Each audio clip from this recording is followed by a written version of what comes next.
Jika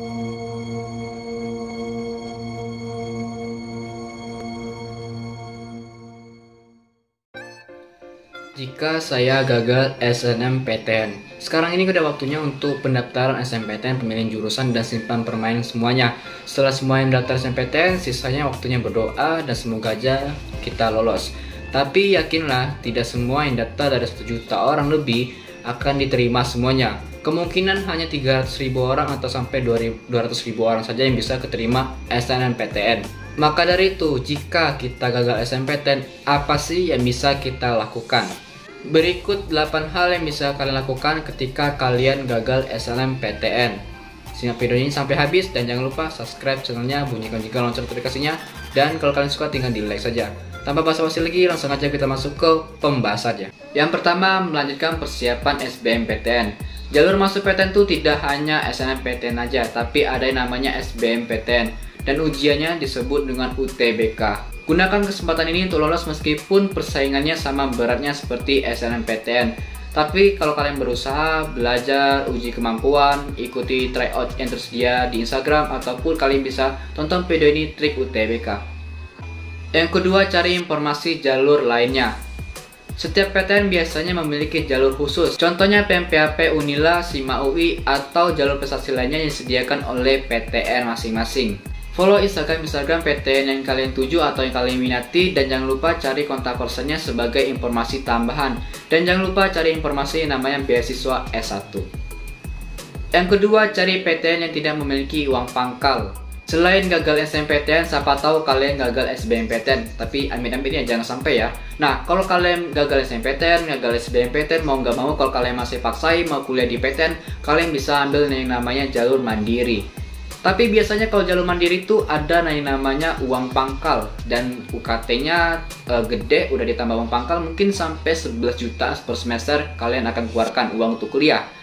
Tapi ada beberapa PTN yang tidak menyediakan uang pangkal, hanya UKT-nya aja. Contohnya di Unsri itu mentok-mentok jalur mandirinya itu sampai 7 juta ke atas. Atau coba di PTN-PTN lain seperti UGM, UI, atau UNJ. Dan UKT dari PTN tersebut biasanya 6-11 jutaan. Itu cuma bayar UKT-nya aja. Itu masih mending daripada kalian daftar sebuah PTN jalur mandiri udah bayar uang pangkal dan uang UKT-nya juga. Tapi aku nggak tahu ya kedepannya bakal ada uang pangkal atau tidak, jadi kalian bisa kepoin aja PTN-PTN yang aku sebutin tadi. Yang keempat, kalian bisa daftar PTS. Kalau gagal SNMPTN, gagal SBMPTN, terus kalian nggak kuat kalau mau jalur mandiri, kalian bisa daftar yang namanya PTS atau perguruan tinggi swasta. Mungkin kalian pikir swasta itu kuliahnya mahal dan kurang bagus ya universitasnya, tapi faktanya banyak kok PTS itu yang udah murah tapi berkualitas. Bahkan lebih enak dan lebih murah kuliah di situ daripada harus kuliah di PTN dengan jalur mandiri. Misalnya UMS, UMY, UMM, dan kawan-kawan itu adalah beberapa PTS yang berkualitas dan UKT-nya agak rendah. Jadi kalian juga bisa searching mengenai hal tersebut, kepoin beberapa PTS apa tahu tertarik. Dan biasanya setiap PTS itu memiliki namanya jalur prestasi, jadi nggak perlu ujian lagi. Yang kelima, daftar PTIN. PTIN atau perguruan tinggi Islam negeri bisa jadi solusi atau bisa jadi batu lompatan buat kalian kalau nggak mau gap year. Kayak aku tahun 2020 kemarin, aku memang gagal SNMPTN, gagal SBMPTN, tapi aku terima SPAN PTKIN. Jadi aku lulus di UIN, Ralintan Lampung. Nah, di situ aku ambil sebagai batu lompatan karena aku nggak mau gap year. Selain kalian bisa pakai jalur SPAN PTKIN, kalian juga bisa pakai jalur PTKIN.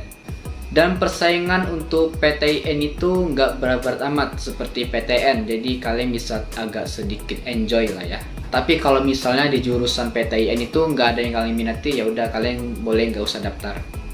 Yang keenam, daftar Politeknik.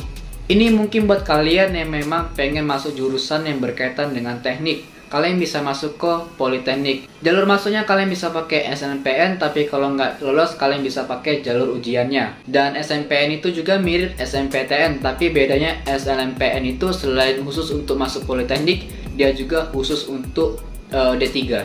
Yang ketujuh, daftar Poltekkes. Kalau kalian nggak minat dengan jurusan-jurusan teknik atau kalian nggak minat untuk masuk ke PTN, terus kalian tertarik dengan dunia kesehatan, kalian bisa masuk ke Poltekkes. Jadi di Poltekkes ini membuat kalian yang pengen kuliah di jurusan kesehatan seperti farmasi ataupun kebidanan. Jalurnya kalian bisa lewat PMDP, Simama atau jalur lainnya yang tersedia. Dan jangan lupa kepoin juga di Google.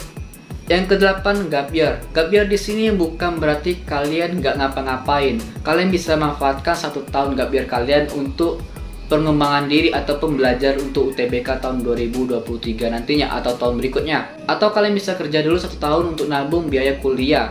Atau kalian bisa cari-cari celah nih. Kalian punya kenalan, punya seorang teman yang kuliah di jurusan yang kalian minati, kalian bisa tanya ke dia tentang materi-materi kuliahnya. Jadi kalian sembari kuliah kayak kuliah pasif gitulah, kuliah di balik bayangan gitu loh.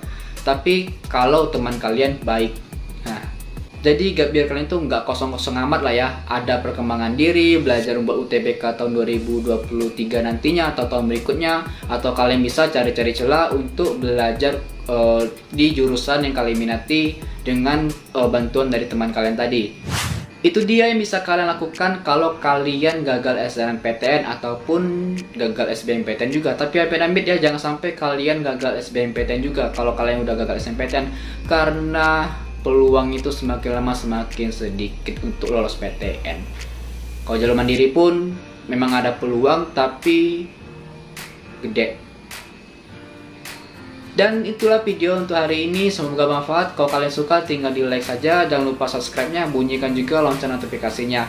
Dan jangan lupa share pada teman-teman kalian, siapa tahu video ini berguna buat teman kalian. Kalau ada kata-kata yang salah, saya mohon maaf. Semoga kalian bisa lolos SNMPTN tahun 2022 ini. Saya Jody Rensa, pamit undur diri dan sampai jumpa. Bye-bye.